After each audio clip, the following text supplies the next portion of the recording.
Hi, I'm Moonchildlexi and I'm here with you. Thank you for joining in and staying consistent. Today is day 10.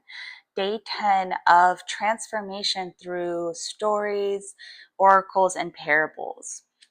The story that has came out today for the collective on our journey together is Detachment, a number 31. That reduces to a number 4.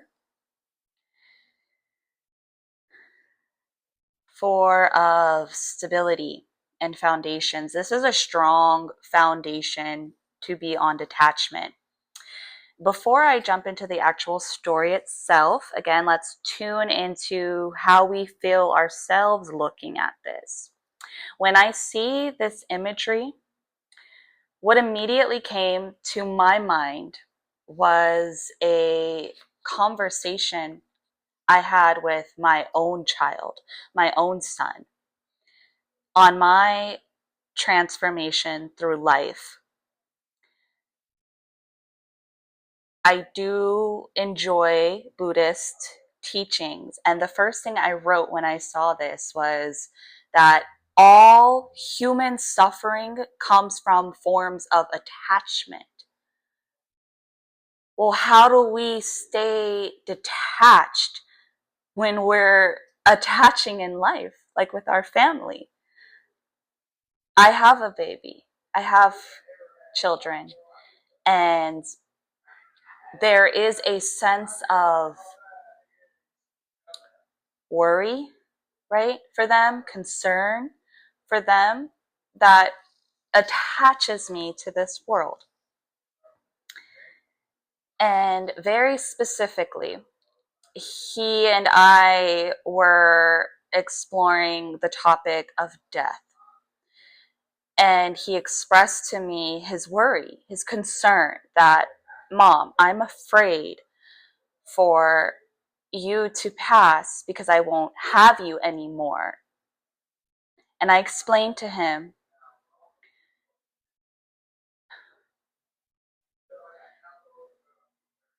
there is no need to fear attachment to this body. In a way, it's bounding me. Physically, we get separated, and yes, I'm going to miss you when I don't see you, but I am always with you. I explained to him that to disengage from the idea that all we are is this body, that's what brings the hurt. Even when I leave this vessel, and if you happen to still be in a vessel, now I'm no longer restricted. I am no longer restricted. I can always be with you. Okay? I'm going to start jumping into the story, not to make this too long, but one other thing I want to just weave in here that comes to mind, because we get disappointed. We get disappointed because of our attachments to things.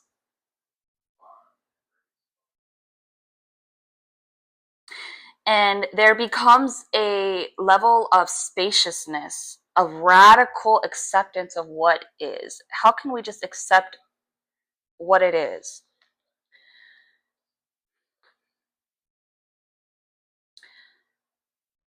I find a person, shout out to Teal Swan, I find that her method of the octopus technique has helped me to practice a level of detachment like this. We are a tentacle of like a giant connection. And I'm going to visualize pulling myself out of my own tentacle drama in life into the big octopus head. I am detached. I can see my life in hand, but I am no longer identifying with it.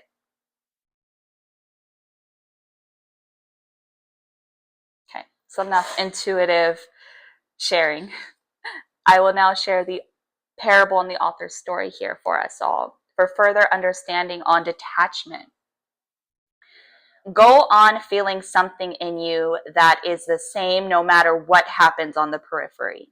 When someone insults you, focus yourself to the point where you are just listening to him. Not doing anything, not reacting, just listening. He is insulting you, and then someone is praising you. Just listen. Insult, praise, honor, dishonor, just listen. Your periphery will get disturbed. Look at that also. Don't try to change it. Look at it. Remain deep in your center, looking from there. You will have a detachment, which is not forced, which is spontaneous, which is natural. And once you have that feeling of natural detachment, nothing can disturb you. Hakuin and the infant child. In a village where there was a great master, Hakuin, was living, a girl became pregnant. Her father bullied her for the name of her lover, and in the end, to escape punishment, she told him it was Hakuin. The father said no more. But when the time came and the child was born, he at once took the baby to Hakuin and threw it down. It seems that this is your child, he said, and he piled on every insult and sneer at the disgrace of the affair. Hakun only said, "Oh, is that so?" and took the baby in his arms.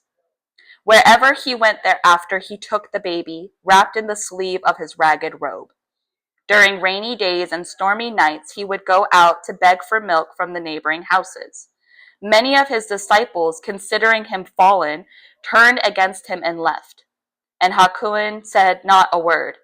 Meantime, the mother found she could not bear the agony of separation from her child. She confessed the name of the real father, and her own father rushed to Hakun and prostrated himself, begging over and over for forgiveness. Hakun said only, "Oh, is that so?"